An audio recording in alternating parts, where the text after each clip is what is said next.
విడిచిపెట్టిపోయే పరిస్థితిలోకి red book రాజ్యాంగం నడిచింది అని అంటే, నడిపిస్తూ ఉన్నారు అని అంటే నిజంగా సిగ్గుపడాలి వీళ్ళంతా.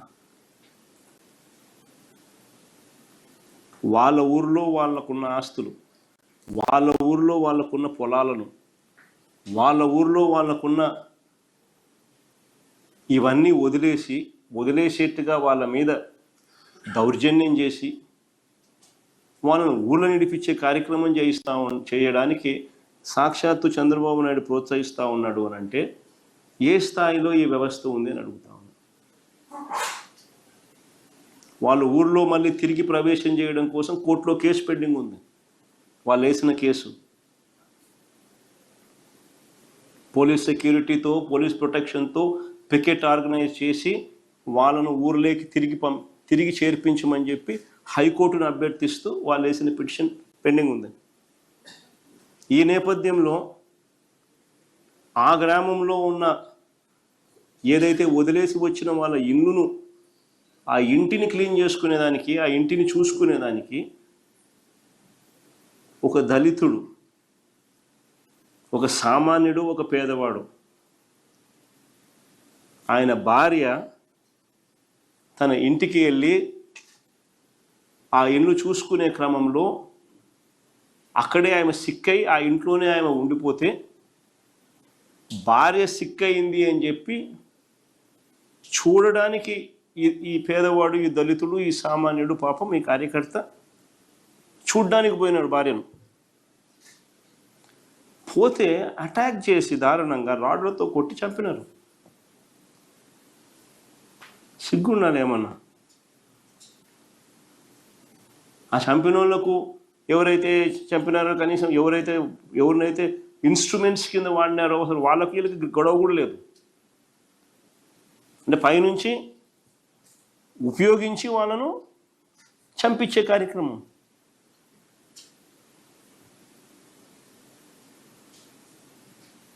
దీంట్లో సిఐలు, ఎస్ఐలు, ఎస్పీలు, చంద్రబాబు నాయుడు ఎమ్మెల్యేలు, చంద్రబాబు నాయుడు గారు సాక్షాత్తు, వీళ్ళంతా దోషులే.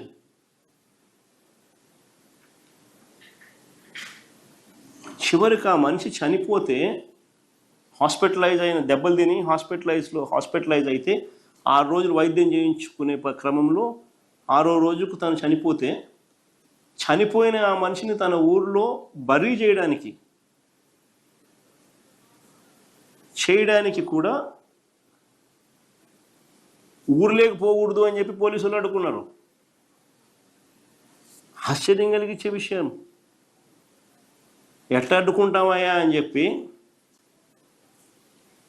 మా పార్టీకి సంబంధించిన నాయకులు, మా పార్టీకి సంబంధించిన కార్యకర్తలు, తన బంధువులు, చనిపోయిన ఆయన బంధువులు అందరూ కూడా గట్టిగా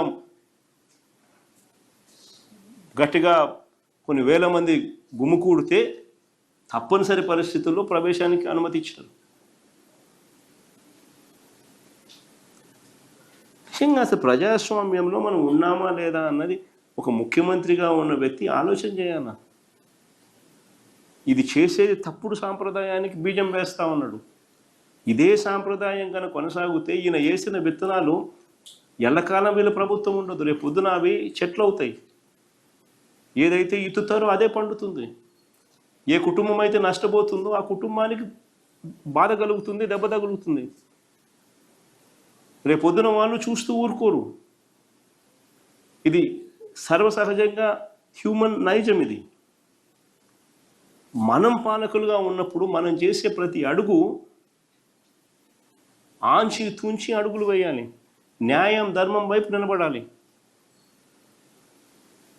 పాలకుడు అనేవాడు న్యాయాన్ని, ధర్మాన్ని తప్పితే ఒక విషపు గింజలు నాటినట్టు అవుతుంది. రేపు పొద్దున చెట్లు అవుతాయి. ఎవరు కంట్రోల్ చేయలేని పరిస్థితులకి ఆ చెట్లు పెరుగుతాయి. ఈ మనిషి నాయకుడు కాదు, పాలకుడు కాదు. అన్ని చెడ్డలవాట్లు, చెడ్డ గుణాలు ఉన్న ఒక తప్పుడు మనిషి. ఏదైనా భగవద్గీత చదివినా, ఏదైనా బైబిల్ చదివినా ఏదైనా ఖురాన్ చదివినా కానీ మనకంతా దేవుళ్ళు ఆ గ్రంథాలలో మనకు చెప్పేది ఏంది? మోసం చేయకండి, అబద్ధాలు ఆడకండి, రైచియస్గా బతకండి, ఆనెస్ట్గా బతకండి అని మనకు నేర్పిస్తారు. కానీ చంద్రబాబు నాయుడు ఆయనకున్న అలవాటు, ఆయన కొడుకు ఆయన నేర్పించిన అలవాటు, చివరికి ఆయన పార్టీ వాళ్ళకి ఆయన చెప్పే అలవాటు ఏంది? దౌర్జన్యం చేయండి, మోసం చేయండి, తప్పులేదు, అబద్ధాలన్నా తప్పులేదు, వెన్నుపోట్లు పొడిచినా తప్పులేదు, అధికారమే ముఖ్యం, ఆయన నేర్పించేది.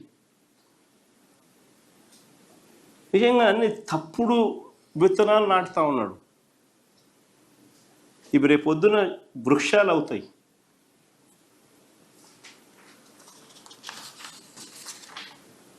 గట్టిగా కోర్టుల మీద ఒత్తిడి తీసుకొస్తాం. ఎన్హెచ్ఆర్సీకి ఇంకా కంప్లైంట్ చేసే కార్యక్రమం కూడా చేస్తాం. కోర్టుల మీద ఒత్తిడి తీసుకొని వచ్చి ఖచ్చితంగా కోర్టుల ప్రొటెక్షన్ ద్వారా ఖచ్చితంగా మళ్ళీ వీళ్ళందరికీ కూడా మంచి రోజులు వచ్చే కార్యక్రమం కూడా జరుగుతుంది. మళ్ళీ పునఃప్రవేశం కూడా జరుగుతుంది. ఎందుకనంటే ఎల్లకాలం నువ్వు ఆపలేవు.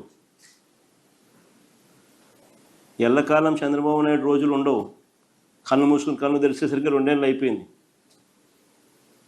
మరో 3 ఏళ్ళు కూడా కన్ను మూసుకుని కన్ను తెరిచేసరికి 3 ఏళ్ళు అయిపోతుంది. దాని తర్వాత ఇదే చంద్రబాబు నాయుడుకు తాను వేసిన విత్తనాలు వృక్షాలు అయితే ఎలా ఉంటుందో చంద్రబాబు నాయుడుకు తెలుస్తాయి.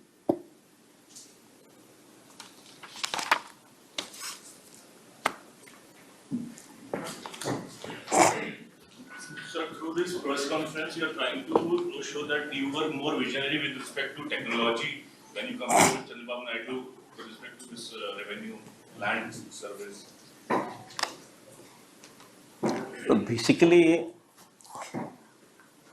we are here, Avinash, only to showcase the reality which has been a missing point.